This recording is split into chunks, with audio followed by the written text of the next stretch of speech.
Laut selalu tampak tenang di permukaan. Tapi apa yang sebenarnya terjadi di bawah sana? Mengapa wilayah yang dulu penuh warna, kini berubah jadi bentang laut yang pucat dan kosong? Tempat yang dulunya menjadi rumah bagi ratusan spesies kini terasa sepi. Biota laut pun perlahan pergi, kehilangan tempat bernaung. Apakah ini sekadar perubahan alami, atau pertanda bahwa ada yang tidak beres? Apakah mungkin jawabannya tersembunyi di antara riak gelombang dan suhu yang perlahan berubah? Tonton video ini sampai habis untuk tahu jawabannya.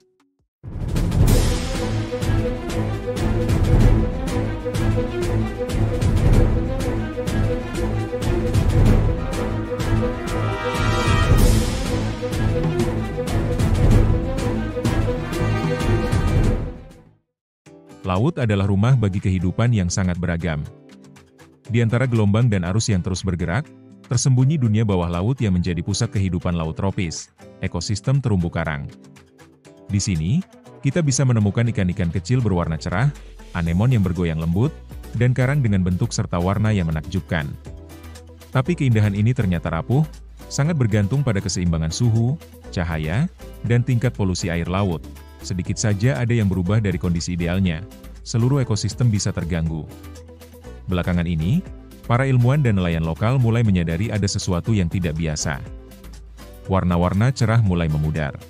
Karang yang dulunya penuh kehidupan kini tampak pucat, bahkan mati. Tanpa karang yang sehat, banyak spesies kehilangan tempat tinggalnya.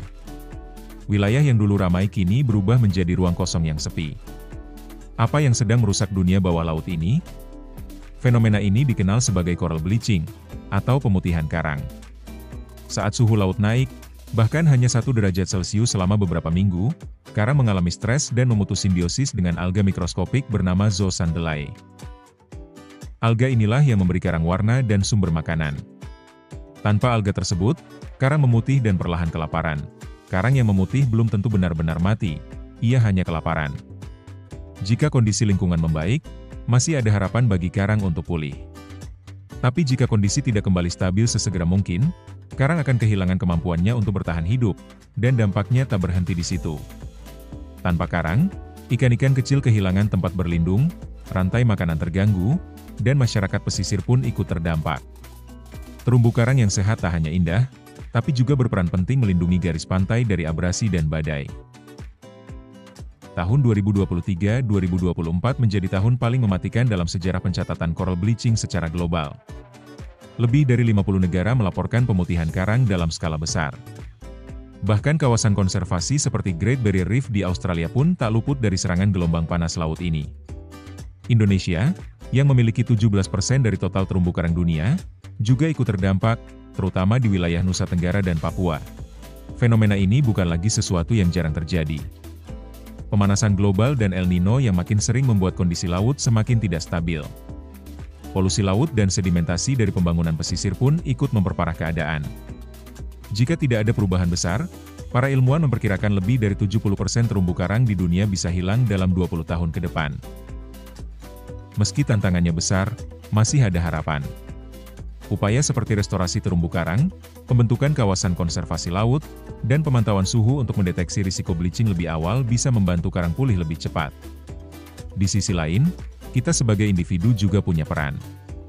Mengurangi emisi karbon lewat gaya hidup rendah jejak karbon, seperti menggunakan transportasi umum, menghemat listrik, dan mengurangi konsumsi plastik sekali pakai, dapat memperlambat laju pemanasan global.